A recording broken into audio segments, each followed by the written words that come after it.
Good morning, ladies. This is Heather Petherick. I am the soul and sass behind our private Facebook group for female business leaders of style, wit, and substance. Hello! I am joining you from the region of Trent Hills, Ontario. And ladies, if you have been following our story the last couple of weeks, you know that, hey ladies, hey Llewellyn, thanks for being here. Ladies, if you've been following my story, you know that for the past couple of weeks, my family and I, we have been on an epic journey moving from Alberta across the country to our new home in Ontario. So today's Facebook Live, I'm coming to you from kind of our temporary living quarters. We are living like gypsies right now as there's a bit of a gap in the possession dates. Hey Shannon, thanks for being here.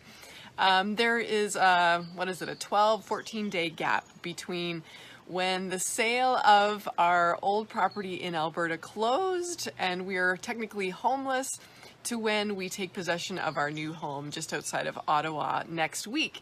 So the good news is we have some beautiful, beautiful, loving family here in the Trent Hills, Ontario.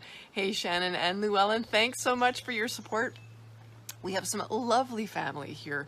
My husband's side of the family lives just in the Trent Hills area. And if you've never been here, ladies, you got to put it on the map. It is like, hey Carissa, it is this picturesque, lost in time area. It's very much like the Europe of Canada in that there's these beautiful rolling hills. And as you can see, like there's trees everywhere. It's humid. It is an outstanding place to come and visit, and I am fortunate enough to have relatives that are willing to put up with my husband and I, our two kids, and our family cat for about a week while we hang out and wait to take possession. So I wanted to jump on today's Facebook Live Friday. We missed last week because the movers were at our house and it was total bananas chaos, but wanted to pop in today on Facebook Live Friday and connect with you over a message of something I am learning through this process of giving up our family home, giving up our routines. Oh my God, my 12-year-old daughter, she's staying up until well past midnight because it's summer holidays and she's got cousins to hang out with and frogs and lightning bugs to find at night. And she's waking up at these crazy hours like 2 in the afternoon, but what the heck, it's summer vacation, right? So we've given up our routines, we have given up our family home, we have given up really all of our familiar surroundings, and I would say probably 3/4 of our possessions as part of this process of moving across the country. And it's really, this process has been really eye-opening, really growth awakening for us. I mean, imagine, if you will, giving up really your routines, your possessions, the things that we often, I find, cling to create security, familiarity, certainty in our lives. And we have thrown a lot of that out the window. Now, it hasn't been an easy process. There were some tears, there was some, really heartfelt goodbyes to close friends and family in Alberta as part of this process.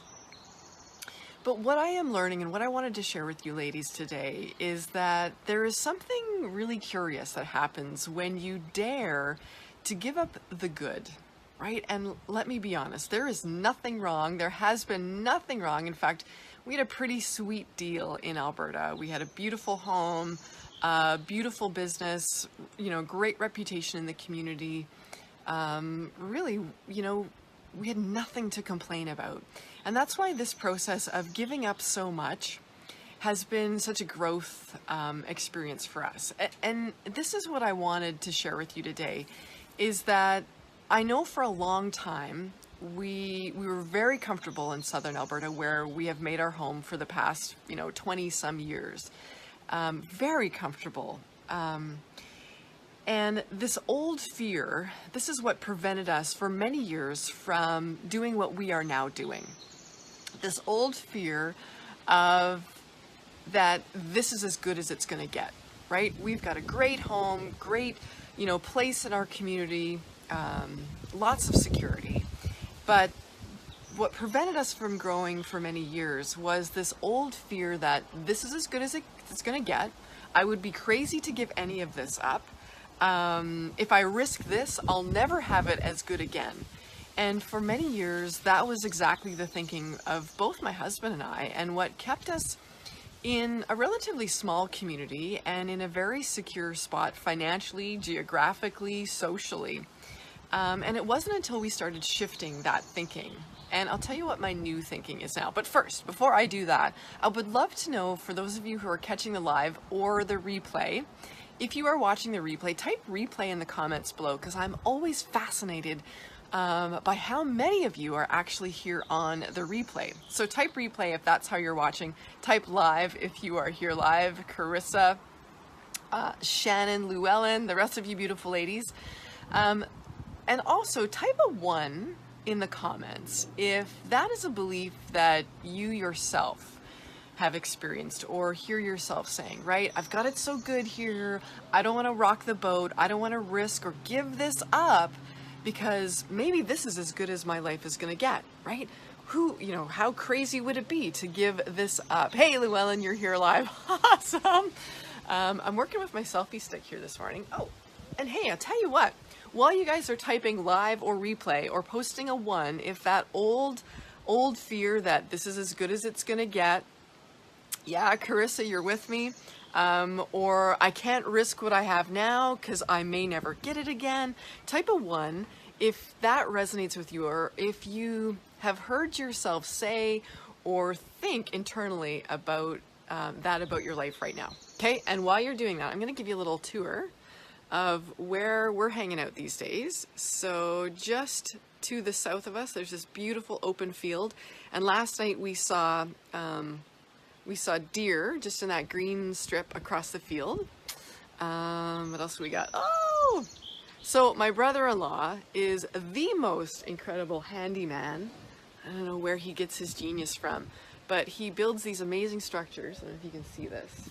I'm gonna like brag about my relatives right now. They have this lovely pool, and I've been spending many afternoons last few days sitting right there with a drink in hand.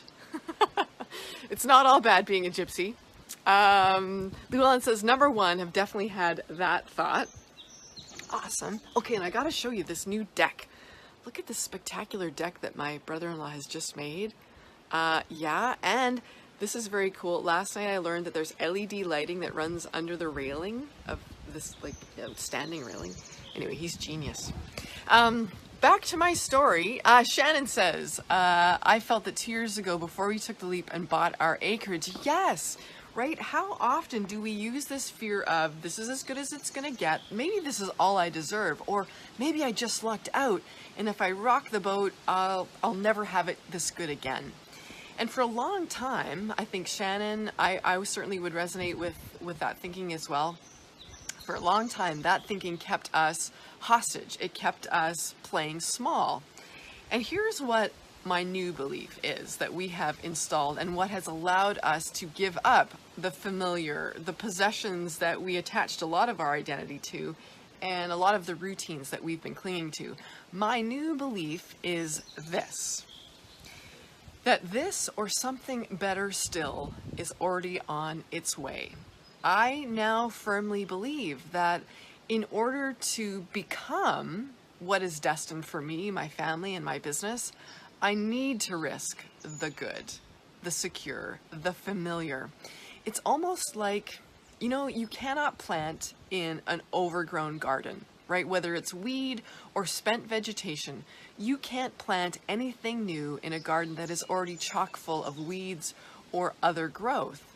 And if you are going to risk new growth, there has to be this process of tearing out the old, of removing the spent vegetation, of churning the soil, of disruption, in order for there to be fertile opportunity for new growth and expansion and new fruit, if you will. So that is truly what has become this process of disruption, of getting out of the old, of saying goodbye to what has served us for many years and risking that old and familiar routine so that we can create new opportunity. I'd love, Shannon, for those of you who have gone through this process of disruption, of, uprooting yourselves, if you will, and transplanting yourself in somewhere new, whether that's leaving an old job, taking a new job, whether that's selling off a previous business and starting a new one, or whether it's moving across the country as we are currently doing. I would love to know if that resonates with you. So post a 2 in the comments, ladies, if you also have that new belief installed that we need to, at times in our lives, risk giving up the good, or the good that we currently have, in order to risk and make way for the truly great. What else is it that I wanted to scribble down here and share with you as we are living like gypsies out of a suitcase, and living out of the home of my very generous relatives?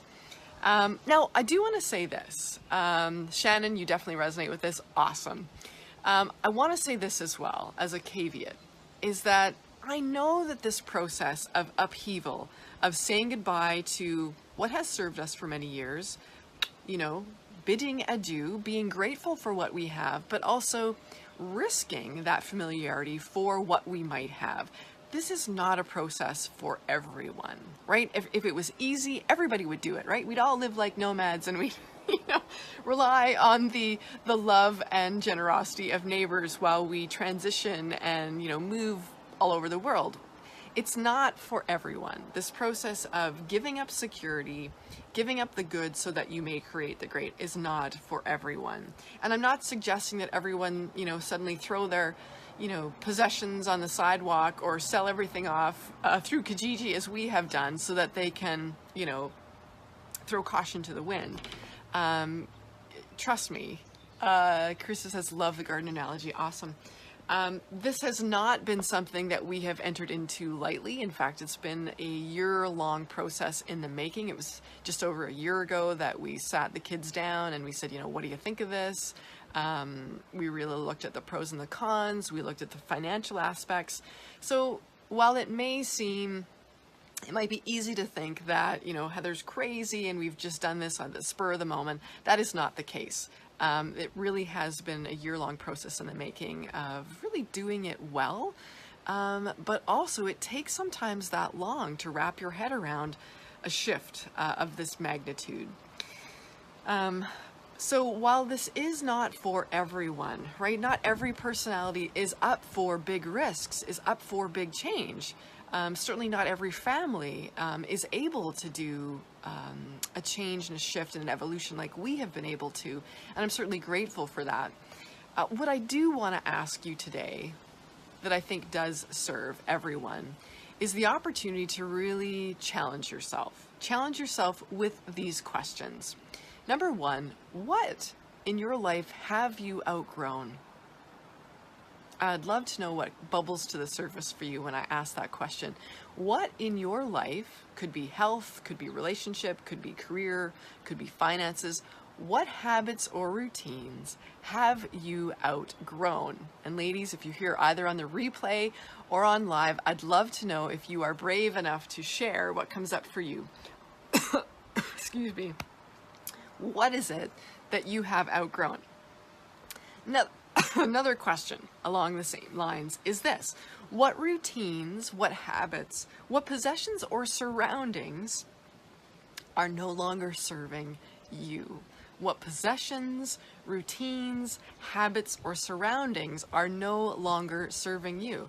It's very true that sometimes we are in a home, we are in a job, we are in a relationship, or we are in a financial situation that does serve us. It nurtures us. It protects us and gives us the opportunity to expand up into another level of being. But like everything in the natural world, life is growth, and there are always going to be new phases of growth. So we may grow into and fulfill our capacity and potential into a new job, a new relationship, a new house, what have you. But if we continue to grow in life as we should, that we always need to, there will be new phases of growth where we need to cast off the old things that have become outgrown or too small, or what once were nurturing and protective now feel tight and constrictive. So I'd love to know that the response to that question. What routines, habits, possessions, or surroundings are no longer serving or inspiring you? What have you outgrown? Hey, Jenny, thanks for being here. I'm gonna actually, Randy, you're here as well. Awesome. And last question I have for you ladies is this. What comforts, air quotes, comforts, are actually keeping you from that next level of growth in your life? I would love to know. I feel like my video has actually changed. Oh, hold on. There we go. Last question. What comforts are now actually keeping you from your next level of growth, whether it's a quantum leap or whether it's continued expansion into, who you are meant to be in business, health, relationships, finances? What old comforts do you now realize are actually keeping you from your next level of growth?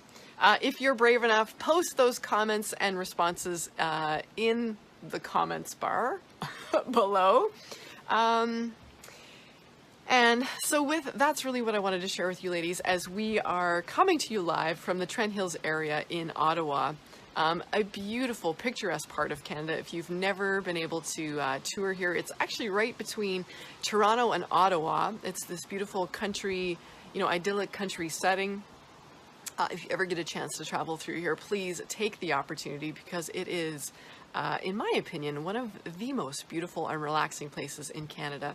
And I am certainly grateful here for my relatives who live here and have a real country paradise that I get to enjoy for the next week as we are waiting to take possession of our next home. Llewellyn says, so many things, but the biggest is pleasing everyone but myself. Boom. What a great comment, Llewellyn. Absolutely. Sometimes what keeps us small is the fear of upsetting everyone else's routine.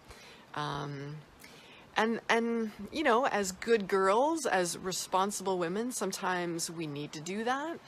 But there are also times in life, Llewellyn, that we need to actually speak up and risk upsetting others so that we may become what we are meant to be. And those who are meant to come with us will grow as well. Jen says, so true, Llewellyn. Absolutely. I love you ladies for being here, being so wise and being so candid here in our Facebook group of business leaders of style, wit, and substance. You are what makes this community what it is. So, absolutely, there's always uncertainty and nervousness, as there has been with our process, as we have given up a lot of our comforts and habits and routines and are risking, really disrupting the soil, pulling out the spent overgrowth and preparing our lives for more growth and more possibility. So uncertainty, nervousness for sure, disruption absolutely, but also in that process, a really beautiful journey of preparing for new possibility. So, Brandy, I can relate, Llewellyn, absolutely. Llewellyn, Jen, Brandy, Shannon, I know you're still here. Thank you ladies for being here. And as I wrap up, one more tour of where I get to hang out for the next week. So there's the idyllic countryside that is Trent Hills, Ontario. We got some great trees. So in the evening, it is so moist here, ladies. I wish you could be here with me. I know many of you are in the prairies of Canada, which is incredibly dry. It's a very arid climate. But here in Ontario, it has been outstandingly moist. In fact, when we got off the WestJet flight in Ottawa on Sunday, kind of losing track of the days, when we got off the flight in Ottawa, it literally felt like I was stepping off the plane into Hawaii. The humidity was like 75%. It was 30 degrees, and with the humidity, it felt like 40-some degrees. It was crazy. I'm reading your comments sideways. Jen says, missed you. Hope you had a good journey. Absolutely. We had a beautiful journey. Our cat survived on WestJet flight 1516. Do not tell the stewardess. We actually took him out of his cat carrier for a moment because he was freaking out, but it's okay. He didn't get loose and run up and down the aisle. Anyway, it's beautifully humid here, and my skin is like, oh, it is so much better than it was in Alberta. I actually feel moist and meaty. Those wrinkles, I can just feel them like filling, plumping up and disappearing. We've been spending time in the family pool here because the weather has been outstanding. And in the evening, on these glass railing panels, we get lightning bugs and frogs, little tiny frogs. And so my kids are absolutely loving it. It's a kid's paradise for sure. Reading your comments, Llewellyn, best wishes to you and your family. Thank you so much. Embrace the chaos. You know that I will. And thank you very much, ladies, for being here and supporting my journey, and yeah, having a front row seat on all that is transpiring as we move across the country and resettle. This time next week, I will be joining you from our new home just outside of Ottawa, and I will give you a tour of that. It is a beautiful place, and I can't wait to share that with you. So thanks, ladies, for tuning in today. Today's Facebook Live Friday. I see you every Friday at 11 Eastern, 9 a.m. Mountain Time, and I believe that is 3 p.m. UK, England, London time. So thanks for being here, ladies. Have a great week. Have a great Friday, and we will talk to you again soon. Take care for now.